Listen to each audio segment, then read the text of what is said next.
আকাশে মেঘ রোদ্দুরের লুকোচুরি চলবে। দিনের বেলায় রোদের তেজ থাকলেও সন্ধ্যার পর হালকা বৃষ্টির সম্ভাবনা রয়েছে। বিশেষ করে দক্ষিণবঙ্গের জেলাগুলিতে দুপুরের পর অস্বস্তি বাড়তে পারে। কলকাতার আংশিক মেঘলা আকাশ দেখা যাবে। বিকেলে মেঘের আনাগোনা বাড়তে পারে। মৎস্যজীবীদের জন্য সমুদ্রের পরিস্থিতি স্বাভাবিক রয়েছে, তবে আবহাওয়া দপ্তর সতর্ক থাকার পরামর্শ জারি করেছে।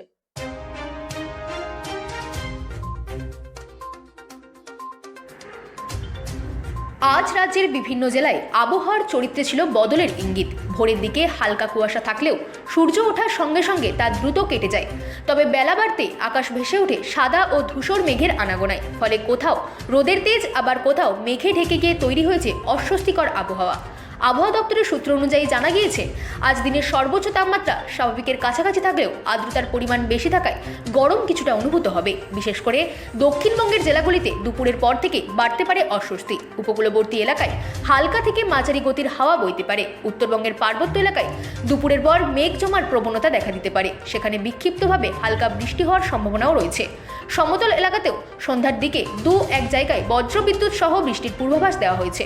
কলকাতা ও সংলগ্ন এলাকায় আজ আংশিক মেঘলা আকাশ দেখা যাবে। দুপুরের দিকে রোদের তেজ বাড়লেও বিকেল গড়াতেই মেঘের আনাগোনা বাড়তে পারে। সন্ধ্যা বা রাতের দিকে হালকা বৃষ্টি হওয়ার সম্ভাবনা উড়িয়ে দেওয়া যাচ্ছে না, তবে ভারী বৃষ্টির সম্ভাবনা নেই বললেই চলে।